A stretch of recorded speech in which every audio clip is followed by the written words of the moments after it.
ព្រះធម៌នេះតែ351ចឹងក្នុងនមស្ការទាំងអស់គ្នាចឹងណារីកេរិយានមាសាកាវាយបងសូមនៃនាំព្រះករុណាចូលមានដល់ព្រះដ៏មានព្រះអង្គជាព្រះហារហន្តដ៏ប្រសើរទ្រង់ត្រាស់បាននៅនៃយធម៌ទាំងពួងដោយប្រពៃអាចមានគ្រូអាចារ្យណាប្រដៅព្រះអង្គឡើយសូមថ្វាយបង្គំកណាគុណចាស់គ្រប់ព្រះអង្គសូមគោរពដោយសេចក្តីជ្រះថ្លានិងកោតក្រែងដែលព្រះករុណាបាននិមន្តមកសិក្សាព្រះធម៌និងសូមគោរពលោកគ្រូបងញាតិញោមស្រីប្រុសទាំងអស់រួមដោយការអនុមោទនាខ្ញុំ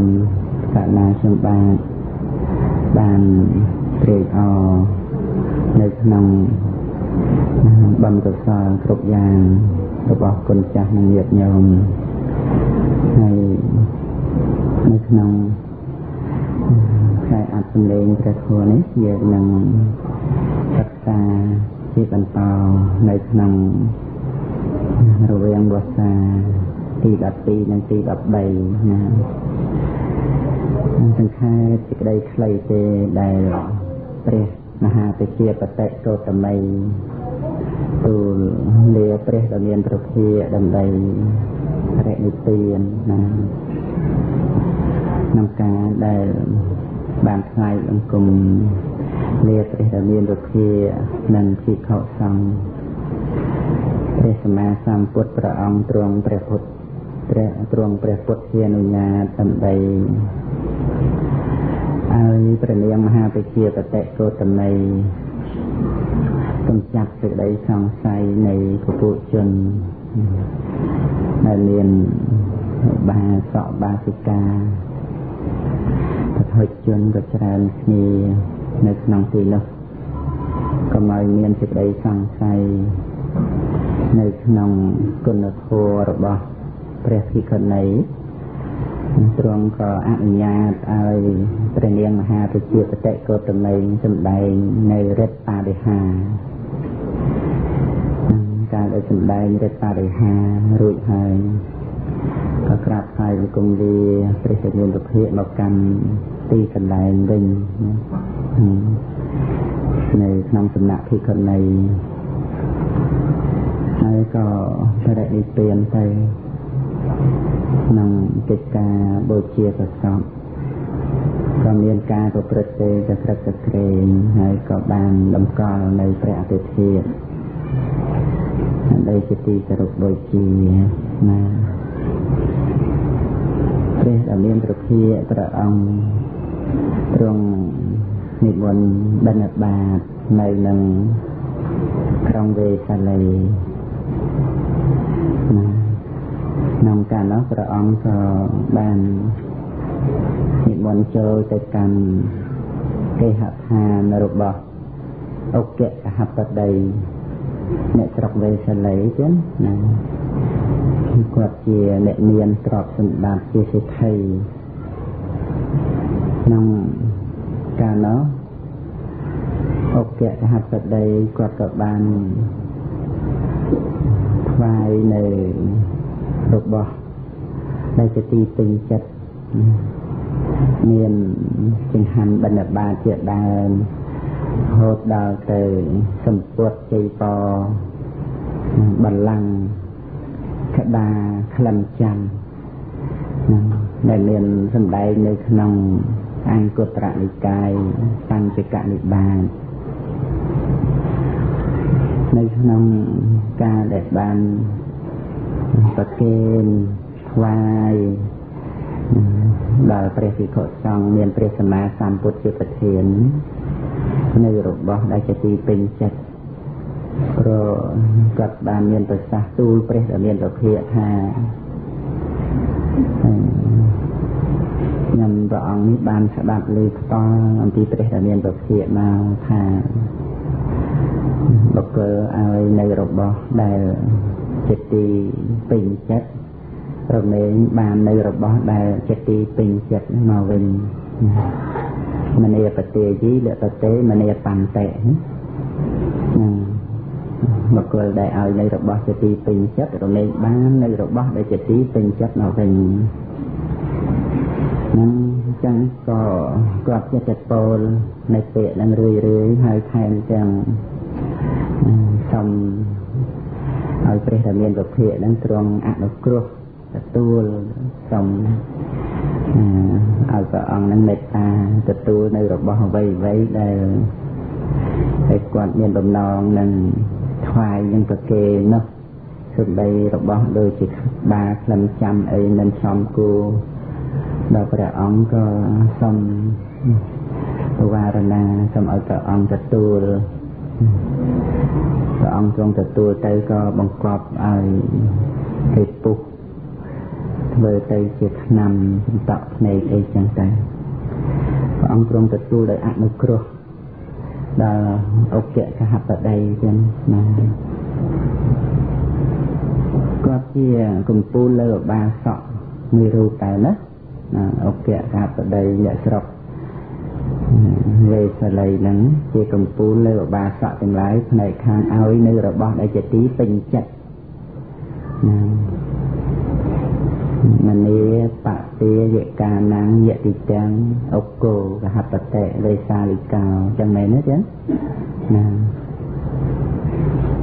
អុគកហបតីអ្នកក្រុងវេសលីហ្នឹង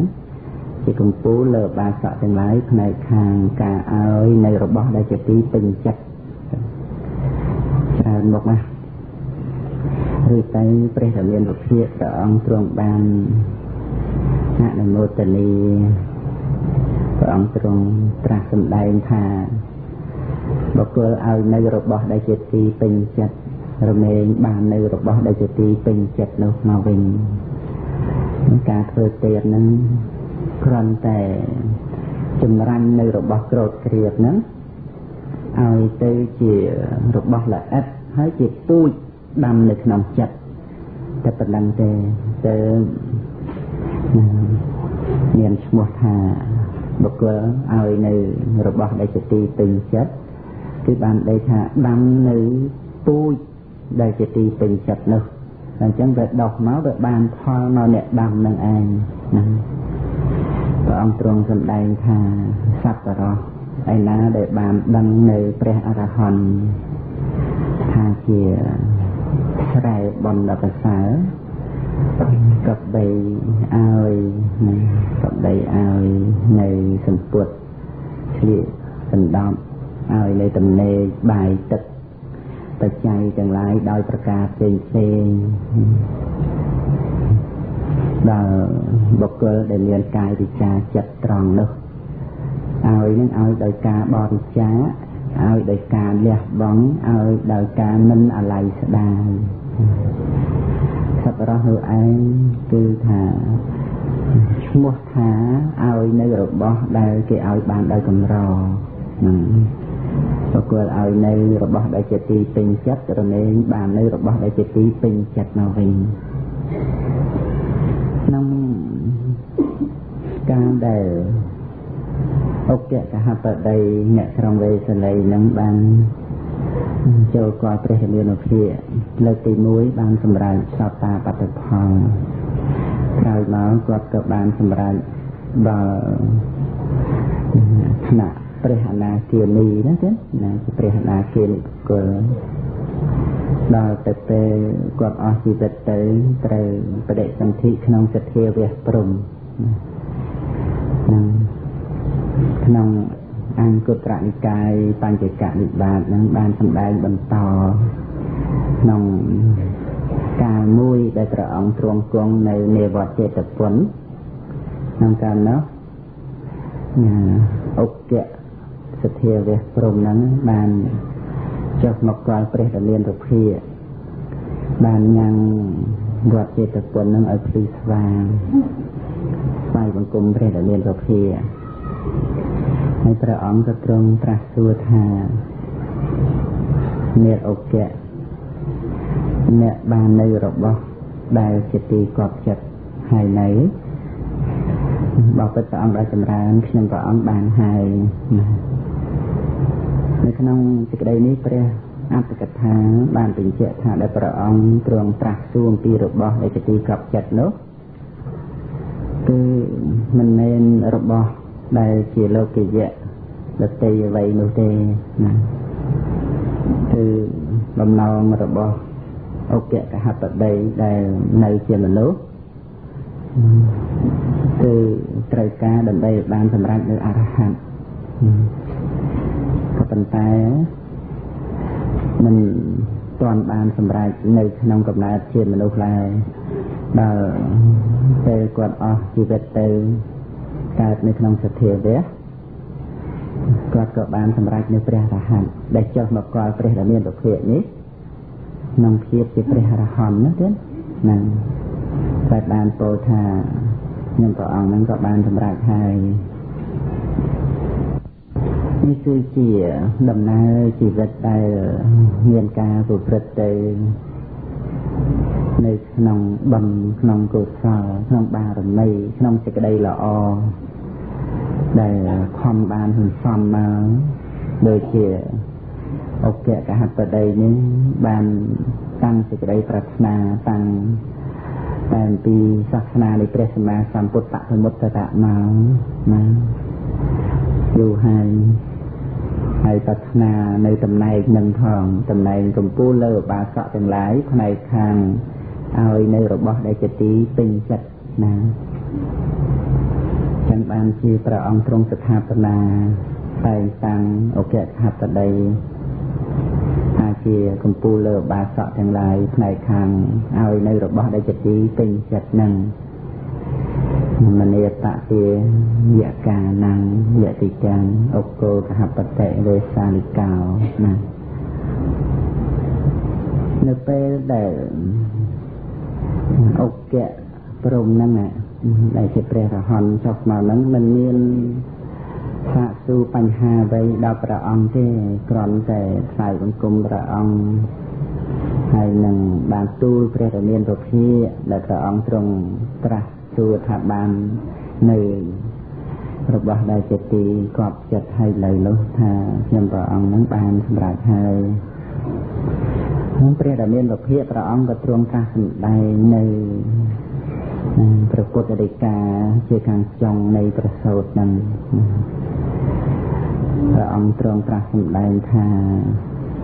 មនីបតេយីលកតេមនីតាំងអ្នកដែលឲ្យនៅរបស់ដែលជាទីពេញចិត្តរមែងបាននៅរបស់ដែលជាទីពេញចិត្តមកវិញអគសតិតាលកតេបអ្នកកាំអ្នកឲ្យនៅរបស់ដែលពងខ្ពស់រមែងបាននៅរបស់ដែលខ្ពងខ្ពស់នោះមកវិញណាហើយជាបន្តទៅព្រះអង្គត្រាស់ថាវិរិយសតេតាវិរិយលេភីចហោតិអ្នកឲ្យនៅរបស់ដែលប្រសើររមែងបាននៅរបស់ដែលប្រសើរនឹងមកវិញហ្នឹងព្រះអង្គទ្រង់ត្រាស់ចឹងហើយទី4នោះសេដ្ឋន្តតោសេដ្ឋមុបេតេឋានំអ្នកឲ្យនៅរបស់ដ៏ថ្លៃថ្លារមែងចូលដល់ឋានៈដ៏ថ្លៃថ្លាឲ្យដល់ឲ្យនៅរបស់ដ៏ប្រសើរថ្លៃថ្លាទេរមែងបាននៅរបស់ដ៏ប្រសើរថ្លៃថ្លាទៅព្រះអង្គទ្រង់ត្រាស់ថាអក្សតេយីវិរតេយីសេដ្ឋតេយីចយោនរោទីជាយុយសវាហោតេយថាយថោបបច្ចតិតេនរជនណាឲ្យនៅរបស់ដ៏ខ្ពង់ខ្ពស់ឲ្យនៅរបស់ដ៏ប្រសើរនិងឲ្យនៅរបស់ដ៏ថ្លៃថ្លានរជននោះកើតនៅក្នុងទីណារមែងមានអាយុវែងមានយសស័ក្តិ ในขนมตีนุกนั่นก็ชอบประสบนั่งใจจิตได้ในประพุทธกาก็จิตการสำแดงดาให้พอคือจิตการประสำแดงในสัจจะโหจิตโหปิดได้เมียนการประพฤติจิตกรรมหนึ่งจิตพอวิบากระบอกกรรมยังเมียนการศึกษาในพระอภิธรรมให้ก็จิตการศึกษาที่สภาวะโถได้เมียนการตรวจอาศัยหายปัจจัยถูกไหมសេចក្តីនៃប្រធោសម្ដីដែលព្រះអង្គទ្រង់សម្ដែងនៅក្នុងព្រះសូត្រក៏សុទ្ធតែនៅក្នុងសច្ចធម៌ទាំងអស់ក្នុងការដែលយើងពេញចិត្តប្រើប្រាស់របស់ណាឬក៏ថាពេញចិត្តនឹងបរិភោគចំណីអាហារភោជនណានឹងប្រណិតយ៉ាងណាថ្លៃថ្លាយ៉ាងណាប្រសើរយ៉ាងណាតែយើងអាចដើម្បីលះបង់នៃរបស់នោះបានមិនខុសអំពីយើងជ្រើសរើសពូជល្អដាំទេមិនខុសគ្នាទេណាទេមិនខុសគ្នាទេពីការដែលយើងធ្វើទៀតនេះព្រោះចេតនាដែលប្រព្រឹត្តទៅនៅក្នុងការធ្វើទៀតហ្នឹងគឺជាទូកម្មដែលបានដាំនៅក្នុងសន្តាននៃចិត្តអញ្ចឹងបើយើងបានឲ្យនៅរបស់ដែលជាទីពេញចិត្តឲ្យនៅរបស់ដ៏ខ្ពង់ខ្ពស់ឲ្យនៅរបស់ដ៏ប្រសើរថ្លៃថ្លាបានសេចក្តីថាកាលយើងដាំនៅរបស់ទាំងអស់ហ្នឹងតួចេតនាហ្នឹងកើតឡើងហើយចេតនាដែលកើតឡើងនេះក៏ព្រោះឧបនិស្ស័យគឺការដែលបានស្ដាប់ប្រធัวយល់ចូលចិត្តទៅមានសទ្ធាការយល់ចូលចិត្តមានសទ្ធានេះក៏ជាឧបនិស្ស័យនៃការធ្វើទានហ្នឹងព្រោះឧបនិស្ស័យនៃកុសលថ្នាក់ទានហ្នឹងមានច្រើនណាស់ណាមួយកុសលដែលធ្លាប់បានធ្វើមកហើយផងណាមួយនឹងស្ដាប់ប្រធัวទៅកាន់តែយល់ទៅសទ្ធាហ្នឹងក៏ជឿនៅក្នុងកម្មនិងផលវិបាករបស់កម្មនឹងច្បាស់លាស់ផងនឹងកុសលមុននឹងឯងបានជាបច្ច័យញ៉ាំកុសលស្នាក់ទាននឹងអាចប្រព្រឹត្តទៅបានមិនមែនចេះតែងាយធ្វើទេនឹងពីព្រោះទ្រព្យសម្បត្តិរបស់របរលុយកៈអីនេះជាគ្រឿងជាប់ជំពាក់គេត្រូវការគេប្រាថ្នាណារហូតដល់ទៅប្រព្រឹត្តនៅចោរកម្មលួចប្លន់ឆក់ដណ្ដើមរហូតដល់ទៅផ្ដិនផ្ដល់គ្នានឹង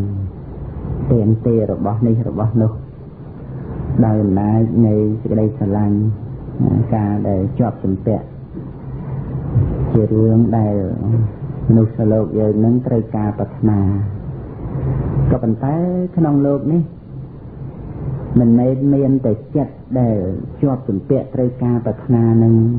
តែប៉ុណ្ណឹងទេណាគឺអាចដើម្បីមានសេចក្តីសុខចិត្តនឹងជាសុខចិត្តនឹងគឺថាស្ងប់រងាប់នៅសេចក្តីប្រកម្មនៅសេចក្តីជាប់ជំពាក់នៅការហួងហែងនឹងគឺមានចិត្តនឹងកើតឡើងអញ្ចឹងដែរអាចដើម្បីបរិច្ចាគនៅរបស់សូម្បីតែជាទីពេញចិត្តដែលខ្លួនឯងពេញចិត្តរបស់នឹងជារបស់ខ្ពង់ខ្ពស់ជារបស់ប្រសើរថ្លៃថ្លាអាចបរិច្ចាគនៅរបស់នឹងឲ្យទៅជាទានបានណាអានឹងសភាពនៃចិត្តនឹងវាមានពិតអញ្ចឹងជាសភាវៈពិតមានប្រកបផ្ទុយគ្នាអំពីចិត្តដែលលោភលន់ត្រូវការប្រាថ្នាចង់បានរហូតដល់ទៅលួចដល់ទៅប្លន់ឃើញទេហ្នឹងអញ្ចឹងបានថាយើងអ្នកសិក្សានៅបរមត្ថធម៌យើងត្រូវសិក្សាឲ្យឃើញថាចិត្តដែលប្រសើរចិត្តដែលខ្ពង់ខ្ពស់នោះ គឺចិត្តដែលស្ងប់រងាប់នៅលោកៈទុសៈមោហៈចិត្តដែលស្ងប់រងាប់នៅអកុសលទាំងឡាយផ្សេងមានសេចក្តីកំណាញ់មានការចរណែនឈ្នានេះអីជាដើមហ្នឹងចិត្តនឹងប្រសើរខ្ពង់ខ្ពស់ហើយជាសភាវៈមានពិតអញ្ចឹងយើងគួរប្រឹងប្រែងដើម្បីសន្សំកសាងនៅចិត្តដែលប្រសើរខ្ពង់ខ្ពស់ដែលប្រសិទ្ធចានៅកិលេសដែលជាគ្រឿងកង្វល់នឹងព្រោះថាសភាពនៃចិត្តដែលស្ងប់រងាប់នៅបាបអកុសលនោះរមែងមានពិតប្រកបអាចចម្រើនឡើងបានដោយហេតុណាដោយបច្ច័យណាដោយប្រការណាក៏ប្រឹងប្រែងដើម្បីអប់រំចម្រើនសភាពនៃចិត្តដ៏ប្រសើរខ្ពង់ខ្ពស់ហ្នឹងយើងប្រឹងប្រែងដោយយើងកសាងនៅព្រះចេតិយហ្នឹងជាព្រះធម្មចេតិយឬថាជាព្រះសក្យមនីចេតិយឬថាជាព្រះគុណកិត្តិដែលកសាងដោយឥដ្ឋដោយថ្ម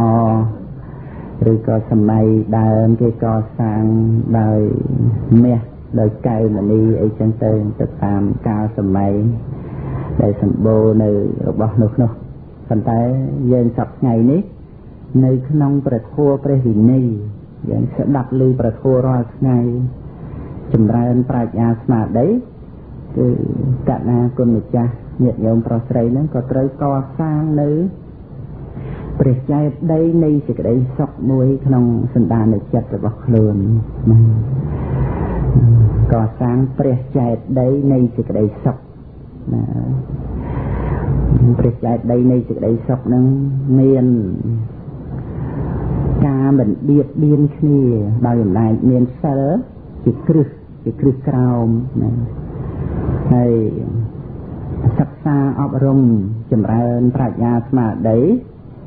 កុំចាត់បង់នៅសេចក្តីត្រេកអររីករាយក្នុងកាមគុណនឹងសេចក្តីត្រេកអររីករាយក្នុងកាមគុណគឺរូបសម្លេងសន្រោះផតថពៈហ្នឹងដែលវាមានការប្រព្រឹត្តទៅដោយលោភៈដោយកាមឆន្ទៈហ្នឹងបន្ទោបង់កុំចាប់បង់ធ្វើឲ្យស្ងប់រងាប់នៅកាមឆន្ទៈទីសេចក្តីពេញចិត្តនៅក្នុងរូបសម្លេងក្លិនរសផតថពៈដែលជាទីប្រាថ្នាជាទីត្រេកអរជាទីពេញចិត្តប្រកបដោយកាមហ្នឹងគឺថាអាចដើម្បីនឹងចម្រើនប្រាជ្ញាស្មារតីធ្វើឲ្យមានសេចក្តីស្ងប់រងាប់និងនូរល្អក្នុងព្រះធម៌ព្រះវិន័យនេះដូចជាតួព្រះចេតិយនៃសេចក្តីសុខក្នុងជីវិតជាតួកណ្ដាលណាចឹងហ្នឹងហើយការអប់រំចម្រើននៅសតិប្បដ្ឋានវិបស្សនាដើម្បីកម្ចាត់បង់នៅសេចក្តីប្រកាន់អត្តាតួខ្លួននេះអាហ្នឹងឲ្យជាច្បាស់ក្នុងសង្ខារធម៌ជាអនត្តាក្នុងជីវិតប្រចាំថ្ងៃដើម្បីជាកម្ពូលនៃព្រះចេតិយណានឹងបញ្ញាដែលឃើញអនត្តាប្រកបច្បាស់នេះគឺជាកម្ពូលចេតិយនៃសេចក្តីសុខអញ្ចឹងព្រះចេតិយនៃសេចក្តីសុខនឹងមានគ្រឹះមានតួកណ្ដាលនៃព្រះចេតិយមានកម្ពូលយើងកសាងណាដែលយើងមកស្ដាប់ព្រះធម៌សិក្សាព្រះធម៌រាល់ថ្ងៃកសាងក្នុងខ្លួនយើងម្នាក់ក្នុងចិត្តសន្តានរបស់យើងត្រូវឲ្យស្គាល់ព្រះចេតិយនៃសេចក្តីសុខនឹងប្រព្រឹត្តទៅដោយសិលសមាធិនិងបញ្ញាដែលថាព្រះចេតិយនៃសេចក្តីសុខគឺបានសេចក្តីថាសេចក្តីសុខដែលប្រសិទ្ធទោសដែលឈ្មោះថាជាព្រះចេតិយក្នុងទីនេះនឹងពីព្រោះសេចក្តីសុខនេះត្រូវបានសាងដោយសិលសមាធិនិងបញ្ញាគឺជាសេចក្តីសុខដែលគួរគោរពបូជាណាដែលគួរគោរពបូជាព្រោះជាសេចក្តីសុខដែលប្រសិទ្ធទោសនៅក្នុងព្រះពុទ្ធសាសនាព្រះសម្មាសម្ពុទ្ធព្រះអង្គពុំបានសម្ដែងថាការបានមាសប្រាក់លុយកាក់កែវកងឬក៏ ទ្រព្យសម្បត្តិវត្ថុកាមទាំងឡាយផ្សេងហ្នឹងព្រះអង្គទ្រង់សម្ដែងថាជាការបាននៃសេចក្តីសុខពិតប្រាកដនោះទេរបស់ទាំងអស់ហ្នឹងគ្រាន់តែជាគ្រឿងបន្តបន្សំហើយក៏ប្រើប្រាស់ក្នុងន័យដែលថាជាបច្ច័យ4ជាទ្រព្យសម្បត្តិអីចឹងទៅឲ្យសមគួរដល់ការប្រើប្រាស់ហើយអ្នកបរិភោគប្រើប្រាស់នឹងត្រូវមានបញ្ញាកំណត់ព្រំដែននៃការប្រើប្រាស់នឹងពីព្រោះបច្ច័យ4ដែលចាំបាច់ត្រូវការប្រើប្រាស់មកអំពីត្រូវដោះស្រាយសេចក្តីទុក្ខផ្លូវកាយព្រោះផ្លូវកាយនេះបើមិនមានសម្លៀកបំពាក់ប្រព្រឹត្តទៅលំបាកក្តៅល្ងានឹងឬក៏សត្វមុខបបោមខ្យល់អីចឹងទៅដែលប៉ះពាល់នាំមកនៅសេចក្តីលំបាកអញ្ចឹងត្រូវប្រើប្រាស់សម្លៀកបំពាក់ហើយមិនមានអាហារបរិភោគក៏ប្រព្រឹត្តទៅមិនបានអញ្ចឹងត្រូវប្រើប្រាស់អាហារបរិភោគបាយទឹកនំចំណីហើយមិនមានទីកន្លែងជ្រកមិនមានជំរកមិនមានផ្ទះសម្បែងក៏ប្រព្រឹត្តទៅមិនបានត្រូវមានផ្ទះសម្បែងហើយមានជំងឺឈឺនេះឈឺនោះត្រូវការថ្នាំណាបច្ច័យ4ហ្នឹងគឺមានប្រយោជន៍សម្រាប់ដោះស្រាយសេចក្តីទុក្ខលំបាកផ្លូវកាយប៉ុន្តែត្រូវមានបញ្ញាពិចារណាហ្នឹងគឺកំណត់ព្រំដែនបានជាត្រូវកំណត់ព្រំដែនហ្នឹងកុំឲ្យវាមានគំនិតជ្រុលថាបច្ច័យ4ហ្នឹងអាចដោះស្រាយសេចក្តីទុក្ខលំបាកផ្លូវចិត្តបានព្រោះមនុស្សច្រើនណាស់ដែលគិតឃើញថា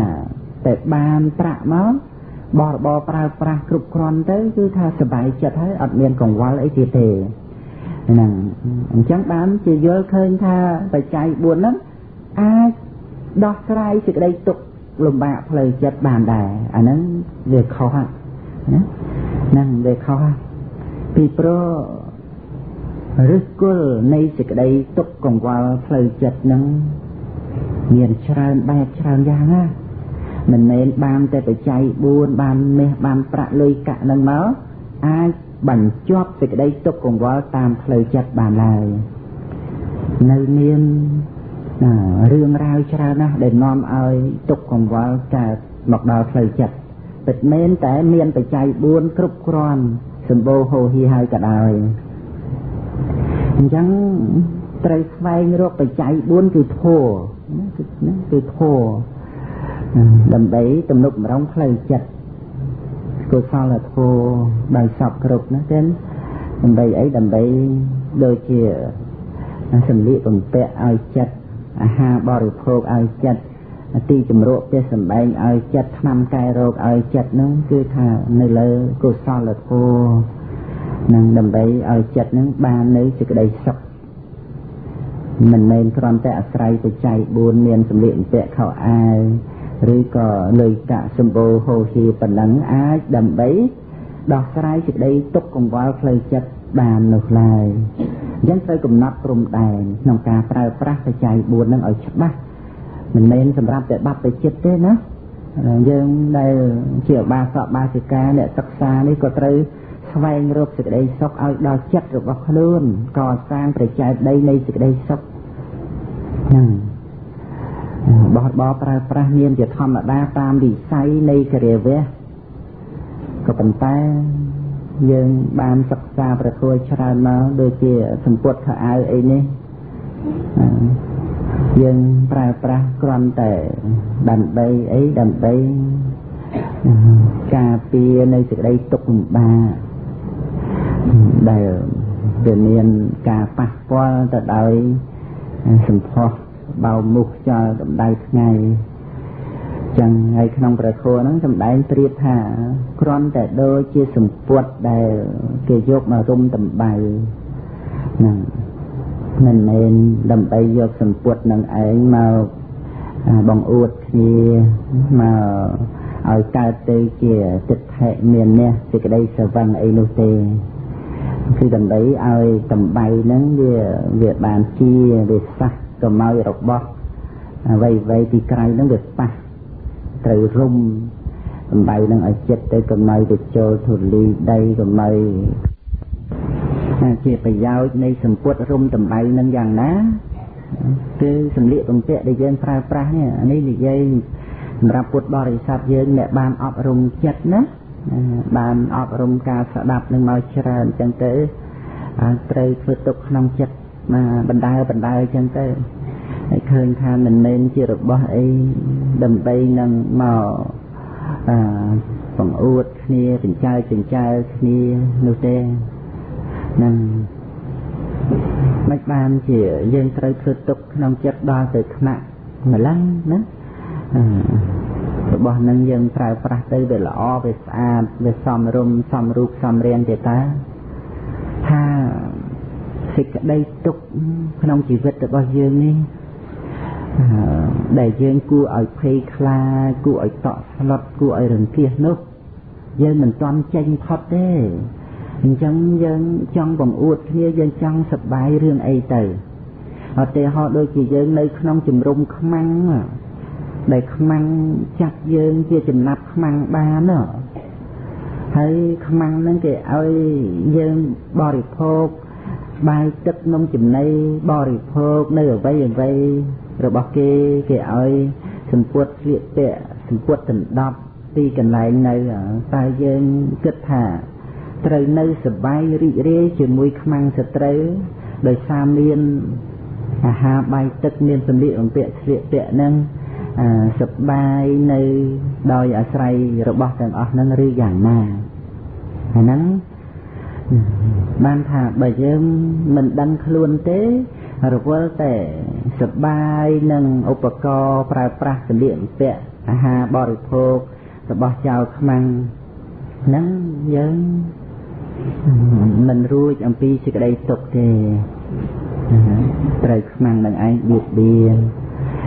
ត្រូវខ្មាំងនឹងធ្វើទរណកម្មត្រូវខ្មាំងនឹងបហាជីវិតហ្នឹងយ៉ាងណាយើងត្រូវដឹងថា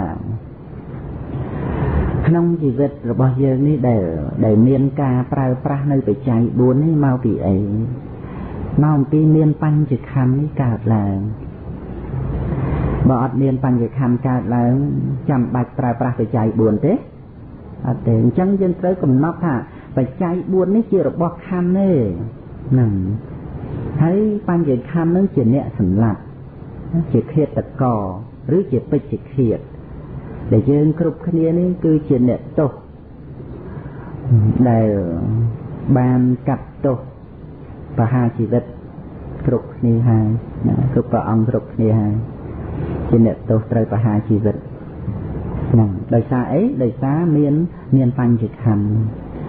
អញ្ចឹងបញ្ចខណ្ឌដែលកើតឡើងមានរូបខណ្ឌជាដើមនេះចាំបាច់ត្រូវការប្រើប្រាស់សម្លៀកបំពាក់អាហារបរិភោគផ្ទះសម្បែងទីកន្លែងថ្នាំកែរោគហ្នឹងបច្ច័យ4ហ្នឹងជារបស់បញ្ចខណ្ឌជារបស់ខ្មាំងសត្រូវបញ្ចខណ្ឌហ្នឹងជាឃាតករជាអ្នកសម្លាប់កាលណាបើ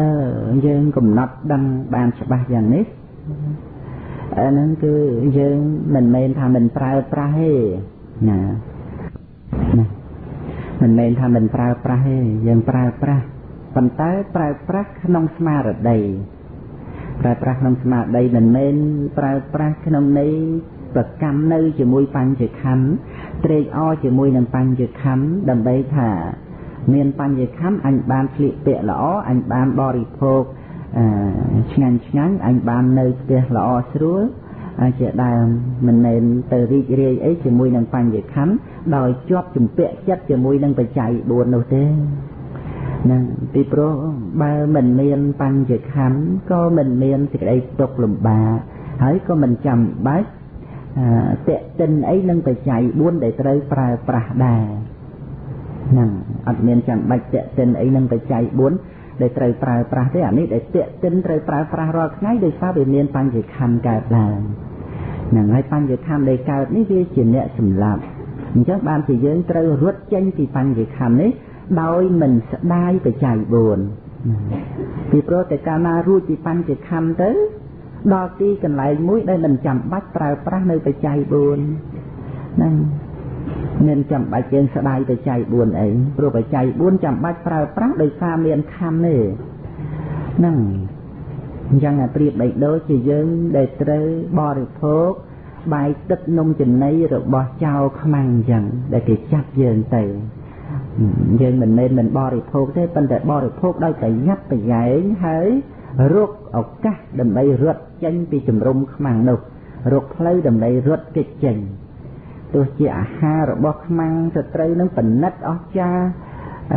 ឬក៏របស់របរយ៉ាងណាប្រសើរក៏យើងនឹងជំពាក់ចិត្តដែរព្រោះយើងឃើញដល់សេចក្តីទុក្ខដែលនៅជាមួយខ្មាំងនោះយើងឃើញដល់សេចក្តីលំបាកសេចក្តីចង្អៀតចង្អល់ដែលខ្មាំងនឹងឯងមិនមានមេត្តាត្រាប្រណីនឹងវាធ្វើទរណកម្មនឹងសម្លាប់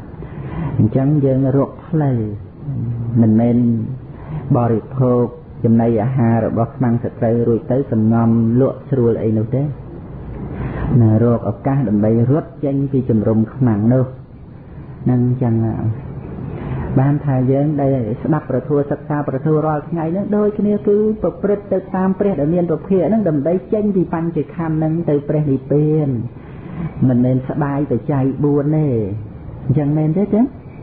នឹងដល់ព្រះនិព្វានហើយចាំបាច់ប្រើប្រាស់បច្ច័យ4ទេអត់ទេយើងត្រេកអរនឹងបច្ច័យ4ហ្នឹងដោយសារវាមានបញ្ចខណ្ឌហ្នឹងជាគ្រឿងខ្វះខាតជាគ្រឿងត្រូវការតេតិននឹងបច្ច័យ4ហ្នឹងតែអញ្ចឹងទៅក៏ចិត្តទៅរីករាយទៅវាជំពាក់ចិត្តនឹងបញ្ចខណ្ឌហ្នឹងវាជំពាក់ចិត្តហ្នឹងដូចជាក្លៀនអីរាល់ថ្ងៃហ្នឹងអញ្ចឹងវានាំឲ្យយើងបានទទួលទានទៅអនឹងបានហ្នឹងទៅចុះបើវាអត់មានក្លៀននោះចាំបាច់យើងទៅអអីនឹងបាយនឹងទឹកហ្នឹងដូចយើងឈឺអញ្ចឹងបានថ្នាំទៅយើងអសប្បាយទៅចុះបើវាអត់ឈឺយើងទៅអនឹងថ្នាំទេទៅអនឹងថ្នាំទៅអីបើអត់ឈឺហ្នឹងអញ្ចឹងបើអត់មានបញ្ចខណ្ឌមិនចាំបាច់ប្រើប្រាស់បច្ច័យ4អីទេប៉ុន្តែឥឡូវនេះណាគឺការដែលសត្វលោកយើងនៅសេចក្តីល្ងងនៅអវិជ្ជាមិនទាន់បានរួចខ្លួនចេញអំពីបញ្ចខណ្ឌទេគ្រាន់តែព្រមដើម្បីដើរតាមផ្លូវដែលព្រះរាមាវិភាកទ្រង់ចង្អុលបង្ហាញប្រាប់ព្រមដើម្បីឲ្យព្រះរាមាវិភាកនឹងណែនាំអញ្ចឹងយើងក៏ប្រឹងប្រែងដើម្បីកសាងសេចក្តីសុខដ៏ប្រសើរគឺជាសេចក្តីសុខដែលតេតងនៅក្នុងព្រះធម៌ទាំងស្រុងគឺត្រូវមានសិលឲ្យបានល្អប្រព្រឹត្តទៅដោយមេត្តារាប់អានគ្នានឹងគ្នាហ្នឹងយើងក៏ជាអ្នកកាន់ព្រះពុទ្ធសាសនាដូចគ្នាមានរឿងអីដើម្បីនឹងរអាក់រអួលចិត្តនឹងគ្នាយើងគ្រាន់តែឮថាអ្នកនោះបានចូលសាសនានេះនោះអីចឹងទៅក៏អាចកើតការដែលមិនសុខចិត្តជាមួយបុគ្គលនោះដោយគ្រាន់តែជាអ្នកកម្មសាសនាផ្សេងគ្នាអាហ្នឹងក៏ឲ្យទៅចុះប៉ុន្តែឥឡូវយើងជាអ្នកកម្មពុទ្ធសាសនាដូចគ្នាហ្នឹងអញ្ចឹងតែយើងតោះតេងគ្នាយ៉ាងម៉េចហើយជួនកាលក៏ជាភរិយាស្វាមីជាអ្នកមានគុណដល់គ្នានឹងគ្នារាល់ថ្ងៃនឹងឧស្សាហ៍ពិចារណាសេចក្តីល្អដល់គ្នានឹងគ្នានៅជាមួយគ្នាលេងអីដែលថាមិនធ្វើគុណគឺសេចក្តីល្អដល់គ្នាណាទេភរិយាក៏ដាំបាយដាំទឹកបោកគក់ខោអាវមើលកូនចៅរក្សាផ្ទះសម្បែងស្វាមីក៏ស្វែងរកទ្រព្យសម្បត្តិហ្នឹងគឺតែងតែមានឧបការៈដល់គ្នានឹងគ្នាទៅវិញទៅមកជួយប្រគ្រោះជាយោបល់យ៉ាងណាទាំងអស់នេះគឺជាគុណដែលយើងនឹករលឹកឃើញហើយក៏អាចដើម្បីបន្តបងនៅការតោះចិត្តការខឹងការស្អប់សពគ្រប់ទាំងអស់ រហូតដល់ទៅនៅក្នុងសមាគមជាមួយគ្នាដែលរាប់អានព្រះពុទ្ធសាសនាទំនុកបំរុងបច្ច័យ4ដល់ព្រះសង្ឃព្រះសង្ឃក៏គង់បជនសិក្សារៀនសូត្រធម៌វិន័យហើយក៏ផ្សព្វផ្សាយព្រះពុទ្ធសាសនានឹងទៅលំទៅលេទូទៅអញ្ចឹងគឺអ្នកទំនុកបំរុងព្រះសង្ឃនឹងក៏ជាអ្នកមានគុណមកលើយើងណានឹងផងដែរពិតមែនតែអ្នកនោះមិនបានទំនុកបំរុងយើងផ្ទាល់ត្រង់មកចំទេប៉ុន្តែទំនុកបំរុងព្រះសង្ឃទំនុកបំរុងព្រះសាសនាយ៉ាងយើងក៏បានទទួលអំណាចនៃ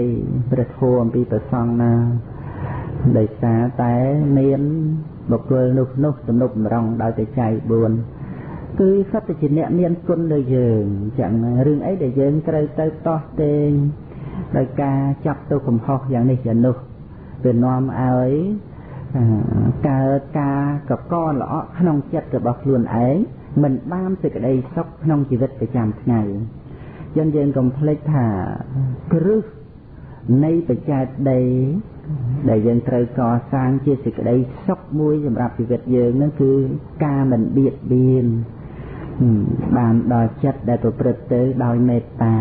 ចិត្តតិចណាចឹងនឹងសម្លឹងមើលគ្នានឹងគ្នាទោះជានរណាក៏ដោយកសែភ្នែកជាទីស្រឡាញ់សំដែងនៅសេចក្តីស្រឡាញ់ពេញចិត្តមិនមែនជួបមុខគ្នាមើលមុខគ្នាមិនបាននោះទេនឹងដើម្បីអីទៅការប្រកាន់ការតោះតេងគ្នាអញ្ចឹងដើម្បីបានអីអត់មានបានអីក្រៅតែអំពីដឹករលសន្តានចិត្តខ្លួនឯងអញ្ចឹងយើងត្រូវដូរផ្លាស់គំនិតដែលគិតមិនល្អផ្សេងហ្នឹងឲ្យទៅជាគំនិតល្អដើម្បីកសាងនៅសេចក្តីតិចតិជុំសែនសានក្នុងចិត្តឲ្យបានជាគ្រឹះឲ្យបានមមល្អដើម្បីយើងសាងនៅសេចក្តីសុខជាបន្តទៅទៀតហ្នឹងដូច្នេះការដែលពុទ្ធបរិស័ទយើងនឹងឯងមានការអប់រំនៅគុណធម៌មានសីលគុណហើយមានការចម្រើននៅមេត្តាសន្តានចិត្តនឹងរមែងស្ងប់តិចសន្សំរឿយរាល់ថ្ងៃអញ្ចឹងទៅណាទេហ្នឹងហើយក្នុងការដែលពុទ្ធបរិស័ទយើងវឹកហាត់អប់រំដោយមានបញ្ញាបានដឹងថា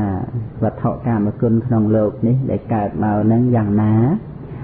មានរូបសម្លេងក្នុងរូបផុតថពៈដែលជាទីប្រាថ្នាជាទីពេញចិត្តធ្វើឲ្យមនុស្សលោកច្រើនចាញ់អំណាចនៃកាមគុណហើយទៅជាទាស័កនៃកាមគុណហ្នឹងមកពីអីយើងសិក្សាឲ្យឃើញ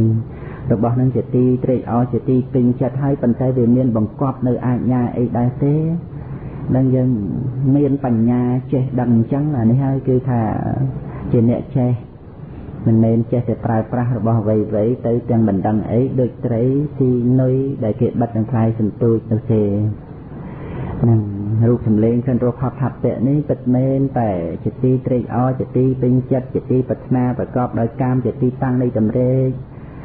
ប៉ុន្តែអ្នកដែលមានបញ្ញាដែលព្រះសម្មាសម្ពុទ្ធព្រះអង្គបានត្រាស់ដឹងទ្រង់ត្រាស់សម្ដែងព្រះអរិយៈក៏លោកបានជ្រាបបានដឹង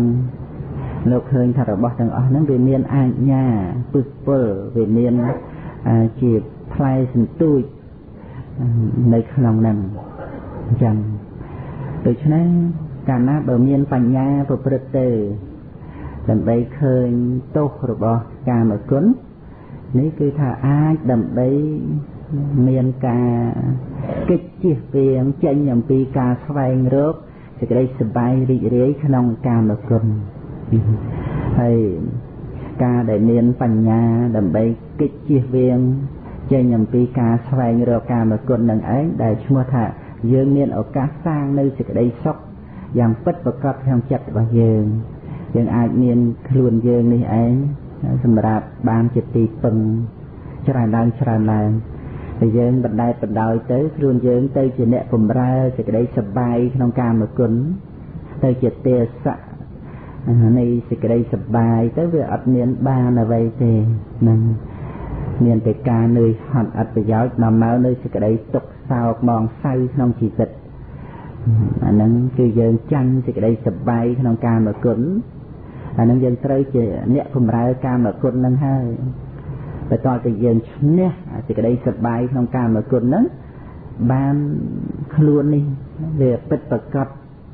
ជាទីពឹងសម្រាប់យើងដើម្បីសាងនៅសេចក្តីសុខស្ងប់មួយនឹងសេចក្តីស្ងប់នៅក្នុងជីវិតដែលកំចាត់បងបាននៅសេចក្តីរីករាយក្នុងកាមគុណហ្នឹងក៏ជាសេចក្តីសុខស្ងប់ពិសេសមិនងាយដើម្បីនឹងសត្វលោកនឹងទទួលស្គាល់ផងដែរទេដែលសត្វលោកនឹងខ្វះការអប់រំនោះពីព្រោះសេចក្តីសុខហ្នឹងវាមានទៅតាមលំដាប់ជាន់ថ្នាក់ហើយបើខើជនចេះតែឃើញបញ្ច្រាស់ឃើញផ្ទុយពីព្រះអរិយៈលោកឃើញកាមគុណនឹងជាទុក្ខបើខើជនឃើញថាជាសុខ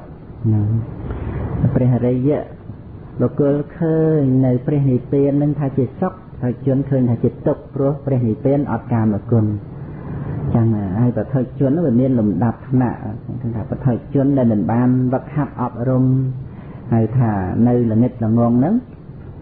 ចេះតែមានការសន្មត់នៅសេចក្តីសុខនឹងឯងដោយការមិនចេះមិនដឹងខ្លួនឯងហ្នឹងតែមានលុយមានកាក់អីចឹងទៅវាសប្បាយហើយមានទ្រព្យសម្បត្តិទៅមានការដែលប្រព្រឹត្តធ្វើនៅអំពើសប្បាយរីករាយក្នុងកាមគុណយ៉ាងនេះយ៉ាងនោះអញ្ចឹងទៅវាសប្បាយហើយសន្មត់សេចក្តីសុខសប្បាយក្នុងជីវិតហ្នឹងទៅតាមការដែលខ្លួនមិនចេះមិនដឹងហ្នឹងអញ្ចឹងទៅហ្នឹងក៏ប៉ុន្តែនៅក្នុងព្រះសាសនានេះគឺព្រះអង្គទ្រង់សម្ដែងពីសេចក្តីសុខដែលពិតប្រាកដហ្នឹងគឺចាប់ត្រឹមពីការមិនបៀតបៀនគ្នាហ្នឹងហើយឡើងទៅការមិនបៀតបៀនគ្នាដោយមានសិលដោយមានមេត្តាជាគ្រឹះនៃបច្ច័យដីជាសេចក្តីសុខដែលប្រះចាកទោសដែលសុខដែលសម្រេចទៅដោយគុណធម៌ដ៏ពងខ្ពស់ហ្នឹងគឺមិននិយាយអំពីរឿងសេចក្តីសុខក្នុងកាមគុណសេចក្តីសុខនឹងមាសនឹងប្រាក់អីដែលវាជាគ្រឿងបបួលឲ្យចូលទៅក្នុងសេចក្តីទុក្ខសោកនោះទេគឺព្រះអង្គមិនបានសម្ដែងសេចក្តីសុខអីនៅក្នុងរបស់ទាំងអស់ហ្នឹងថាជាសេចក្តីសុខពិតប្រាកដនោះទេវាគ្រាន់តែថាបើបានទ្រព្យសម្បត្តិជាបច្ច័យ4មកអាហ្នឹងវាអាចដើម្បីធូរចិត្តមិនកង្វល់ព្រួយបារម្ភគិតថាអញខ្វះខាតអញអត់ឃ្លានអញមិនមានផ្ទះសម្បែងទីកន្លែងនៅវាគ្រាន់តែធូរចិត្តប៉ុណ្ណឹងប៉ុន្តែសេចក្តីសុខដែលពិតប្រាកដក្នុងចិត្តដែលត្រូវសាងនោះដែលត្រូវសាងដែលត្រូវមានការអប់រំចម្រើនគឺចាប់ផ្ដើមដោយសិលមានការមិនបៀតបៀនគ្នានឹងជាគ្រឹះឲ្យបានយ៉ាងមាំតទៅមិនមែននៅត្រង់ដែលមានបច្ច័យ4នោះទេព្រោះអានឹងវាមានការផ្លាស់ប្ដូរប្រែប្រួលជាធម្មតាជាធម៌ក្នុងโลกនេះតកតងនឹងការដែលមានបញ្ញខណ្ឌទៅវាត្រូវប្រើប្រាស់បច្ច័យ4ហ្នឹងអញ្ចឹងដើម្បីឲ្យរួចពីបញ្ញខណ្ឌនេះដែលព្រះអង្គទ្រង់ត្រាស់សម្ដែងតែត្រូវយើងស្វែងរកសេចក្តីសុខពិតប្រាកដមួយនោះអញ្ចឹងហើយទីបំផុតទៅការដែលយើងអប់រំចម្រើននៅសតិប្បដ្ឋានវិបស្សនាគឺដើម្បីឲ្យឃើញថាការដែលមិនមានទូខ្លួននេះគឺជាកម្ពូលបច្ច័យដីនៃសេចក្តីសុខពីព្រោះព្រះសម្មាសម្ពុទ្ធព្រះអង្គទ្រង់ត្រាស់សម្ដែងថាសូម្បីដំណើរទៅកម្មទេវលោកក៏ដោយឯករាជ្យលើផែនដីក៏ដោយជាអធិបតីលើលោកទាំងពួងក៏ដោយហ្នឹងគឺមិនអាចដើម្បីប្រសើរអីដោយការដែលកំចាត់បងសេចក្តីប្រកម្មថាជាសត្វបុគ្គលទូខ្លួននោះទេការដែលមានសេចក្តីសុខនៅក្នុងโลกនេះយ៉ាងណាដែលជាប់ទៅដោយអត្តាទូខ្លួននោះវានៅមានសភាពកង្វល់វានៅសភាពជ្រួលច្របល់តេតិននឹងរឿងខ្លួនហ្នឹងដែលត្រូវគិតគូរច្រើនណាស់មិនត្រឹមតែរឿងខ្លួននឹងប៉ុណ្ណឹងទេវាតេតងនឹងវត្ថុជារបស់ខ្លួននឹងទៅទៀតដែលត្រូវគ្រប់គ្រងហួងហែងរក្សាចឹងហើយក៏វាកើតទៅជាសេចក្តីប្រាថ្នាដើម្បីឲ្យខ្លួននឹងឯង ក្រាន់បែប្រសើរពងខ្ពស់យ៉ាងនេះយ៉ាងនោះព្រោះជាប់តាក់ទងនឹងរឿងហ្នឹងដែលតាមពិតខ្លួនឯងមិនមានសោះប៉ុន្តែសេចក្តីប្រកម្មថាមានខ្លួននេះគឺវាត្រូវសាងដោយអំណាចអវិជ្ជាដែលមិនទាន់កម្ចាត់បង់បានអវិជ្ជាហ្នឹងវាបានបង្កើតឡើងនៅអត្តាទូលខ្លួននេះដោយអំណាចនៃសេចក្តីប្រកម្មនាំមកនៅសេចក្តីទុកសេចក្តីកង្វល់ព្រោះរឿងសេចក្តីប្រកម្មថាមានខ្លួននិងមានអ្វីៗជារបស់ខ្លួនអញ្ចឹងនៅក្នុងព្រះសាសនានេះបានយើងសិក្សាទៅឃើញថាសេចក្តីសុខដែលពិតប្រាកដតាមរយៈនៃការអប់រំចម្រើននៅព្រះមច្ចរិយធម៌ដែលយើងត្រូវបានសម្រេចដោយសេចក្តីជាយាមណាមានសំណួរណាគុណចាស់សូមចម្រើនពរមកលោកគ្រូមេត្តាបកស្រាយនៅអង្គធម៌បដិបត្តិដែលមានអថង្គិកមៈប្រកបដោយអង្គ8ប្រការដែលព្រះសម្មាសម្ពុទ្ធទ្រង់ចែកអង្គធម៌នេះជាពីរគឺលោកតរៈបដិបត្តិនិងលោកយៈបដិបត្តិណានឹងចំពោះអរិយមគ្គប្រកបដោយអង្គ8ប្រការដែលជាផ្លូវទៅកាន់ព្រះនិព្វានហ្នឹងគឺជាលោកតរៈហើយប៉ុន្តែថាលោកតរៈមិនអាចដើម្បីនឹងកើតឯងនោះទេវាត្រូវមានការជាប់ទាក់ទងនឹងលោកយៈដែលជាបច្ច័យអញ្ចឹងក្នុងជីវិតសពថ្ងៃនៃពុទ្ធបរិស័ទយើងនេះមានការបដិបត្តិនៅសតិប្បដ្ឋានដែលជាលោកយៈដើម្បីជាឧបការៈដល់សតិប្បដ្ឋាន4ដែលជាលោកតរៈនោះហ្នឹងមិនអាចដើម្បីថានឹងទៅធ្វើម៉េចឲ្យលោកតរៈកើតឡើងតែម្ដងដោយមិនមានការអប់រំការចម្រើនផ្នែកខាងលោកយៈនេះទេហ្នឹងអញ្ចឹងគឺការចម្រើននៅសតិប្បដ្ឋាននេះឯងដែលឈ្មោះថាជាការអប់រំចម្រើននៅអរិយមគ្គប្រកបដោយអង្គ8ប្រការនឹងការប្រព្រឹត្តបរិបត្តិហ្នឹងត្រូវឧស្សាហ៍រលឹករឿយទាំងសភាពនៃវិថីចិត្តដែលមានការកើតឡើងដឹងនៅអារម្មណ៍ក្នុងលោកណាទាំងត្រូវរលឹកត្រូវសិក្សារឿយឲ្យឃើញសភាពនៃវិថីចិត្តនឹងឯងវាផ្លាស់ប្ដូរប្រែប្រួលជាធម្មជាតិជាធម្មតាកុំឲ្យមានការជាប់ប្រកាន់មន់ថាខ្លួនអញយ៉ាងណាអញនឹងវាត្រូវតែយ៉ាងហ្នឹងវាអត់មានអ្វីពិតប្រាកដជាខ្លួនយើងយ៉ាងណាយ៉ាងហ្នឹងទេតែវាជាការប្រព្រឹត្តទៅនៃវិថីចិត្តដែលដឹងអារម្មណ៍តាមទ្វាទាំង6ត្រូវតាមឲ្យតាន់ហើយដឹងនៅអារម្មណ៍យ៉ាងណាត្រូវព្រមយ៉ាងនោះដើម្បីរួចខ្លួនយើងដែលព្រមហ្នឹងគឺព្រមឲ្យវិថីចិត្តដឹងតែខ្លួនយើងមិនមានអាហ្នឹងដែលចង់និយាយពីកម្ពូលនៃសេចក្តីសុខក្នុងជីវិតហ្នឹងកាលណាបើព្រមទៅតាមវិថីចិត្តដែលបានដឹងនោះទោះជាអារម្មណ៍ក្នុងលោកហ្នឹងយ៉ាងណាក៏ដោយអារម្មណ៍ក្នុងលោកហ្នឹងមិនល្អយ៉ាងណាក៏ដោយប៉ុន្តែអ្វីដែលបានដឹងនោះដែលបានទទួលនៅអារម្មណ៍នោះក៏គឺជាវិថីចិត្តហើយពាក្យថាវិថីចិត្តដែលបានទទួលអារម្មណ៍នោះគឺមិនមែនវិថីចិត្តហ្នឹងជារបស់ថិតថេរទៀងទាត់នៅដឹងអារម្មណ៍នេះហើយទទួលដឹងអារម្មណ៍នោះទៀតអត់ទេគឺវិថីចិត្ត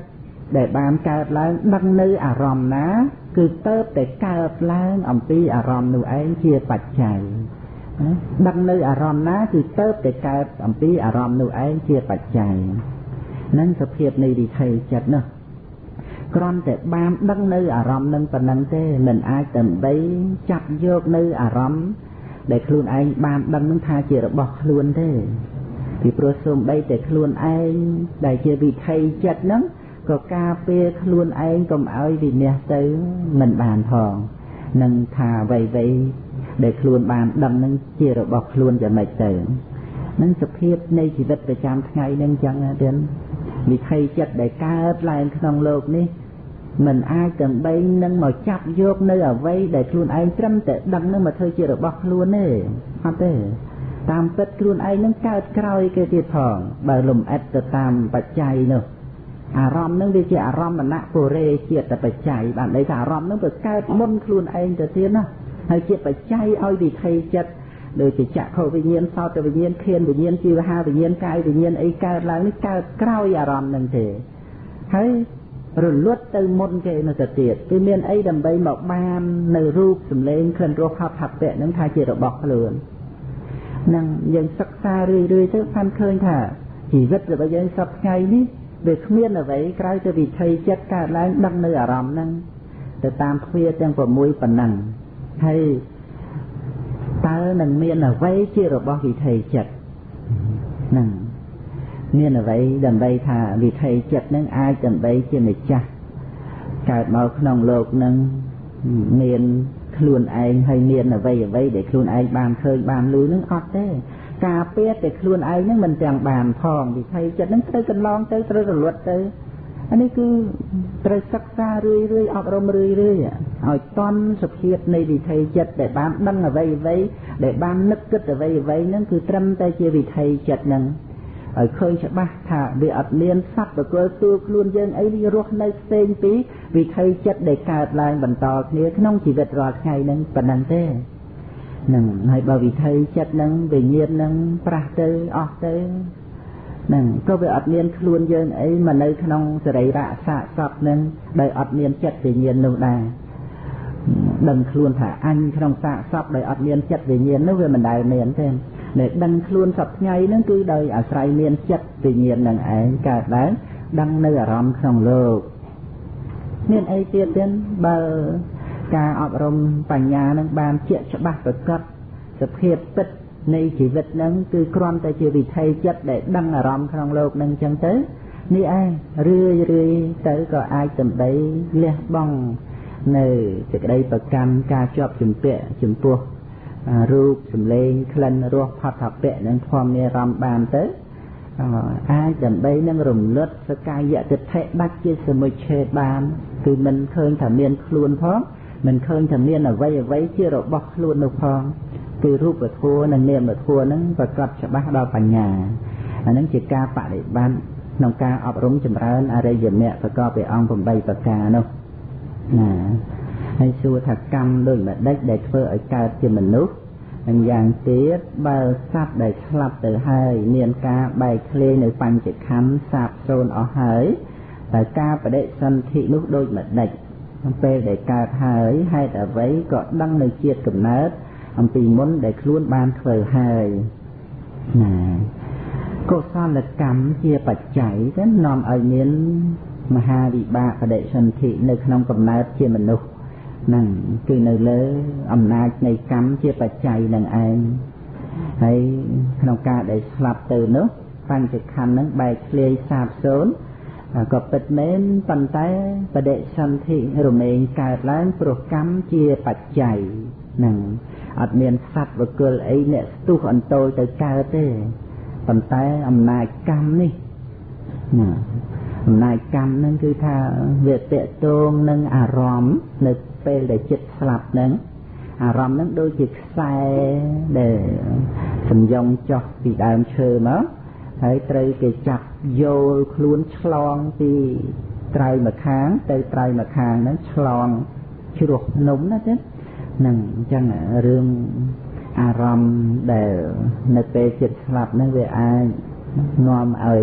បានទៅជាអារម្មណ៍នៃបដិសន្ធិកើតឡើងព្រោះកម្មហ្នឹងជាបច្ច័យ